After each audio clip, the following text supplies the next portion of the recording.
بسم الله الرحمن الرحيم halkani waa wadani TV marka hore dhammaan Soomaalida ku nool adduunka muslimiinta waxaan leenahay Ramadan Kareem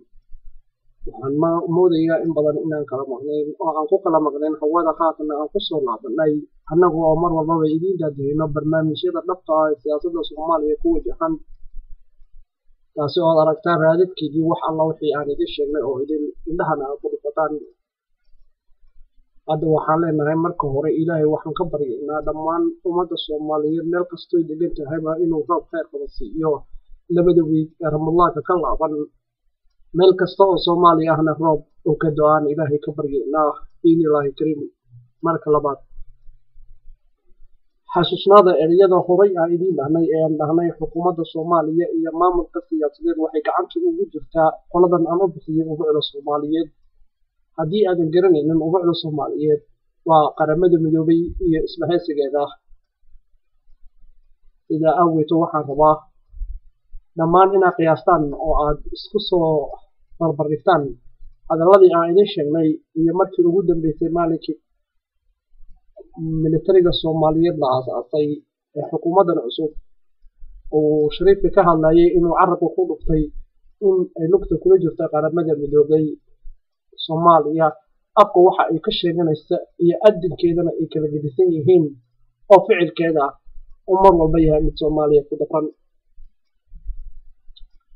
kuwani way tagayaan maamul isku sheega iyo dawladda ah aan u bixiyay isma dhaantiyo dhashay waxaana imaanaya sidaan horay idinkugu sheegayba waa xilligii Soomaaliya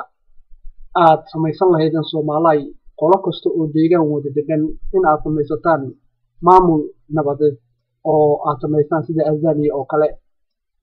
waana taageersanahay maamulka cusub ee Tanzania waana fikrad aad u fiican deegaanka hal kaliya marka aad tahay oo hal degmo aad leedahay waa kaaga fiican tahay inaad degmooyinka deriska aad midaysato taasi aad ku heli karto hadhowta aqliyad aad u fara badan dhinaca baarlamaanka iyo dhinaca dhaqaalaha intaba ha isku qoysan meel kaliya ayaa leeyahay dhihin sida horay aan idinkugu sheegnay hadda xasuustaan maalinkii uu madaxweynaha Obama la kulmay dhammaan boqol in ka badan oo Afrikaan ah oo gabar Soomaaliyeed ay ku yeelatay nasiib ay kula kulantay su'aasha ay weydiisatay ahayd maxaa Soomaaliya ka damacsantiin kaalmo ahaan waxa uu cadeeyay in uu taageersan yahay maamulka la soo dhisayo ee goboleedyada taasi oo ku tusaysa raadka siyaasadeed ee Soomaaliya haddii maamulada mid walba dhinaca loo taago waxa Soomaaliya ku soo wajahan dawlad federaal oo caymis iska qaadan canshuurta iska qaadanayso oo awood gobolada aan dhex geli karin lahayn gobol kasta isaga ayaa ismaamulayo booliskiisa ciidankiisa dhinac walba waxaan la wadaagayaa federal dawlad oo kaliya taasi ayaana ah maamulada loo dhisayo oo hadda loo soo asaasay sida awgeed haddii deegaankaada aad badsato oo aad maamulkaada farabadsato oo dadka kula dariska ahi aad maamulka wax ka siiso oo aad maamul ahaan si balaarsato waxaad ogsoonataa in mar walba aqlabiyad aad u badan oo awood badan aad ku yeelan karto dawladda federaalka ee Soomaaliya taasi ayaana ah barnaamijyada aan ugu magac daray in aad makaal si badiso barnaamijka aad doonayso ee siyaasadeed waa siyaasadda Soomaaliya idinku soo wajahan waad aragtaan dhammaan professoradii aqoon-yahanada Soomaaliyeed ee indhaha ka daawan jirtay Soomaaliya in maanta ay u soo tafaxiiteen oo ay doonayaan in ay Soomaaliya wax ka noqdaan isku soo wado barnaamijkeeda ujeedada gaar ahaaneed waxa weeye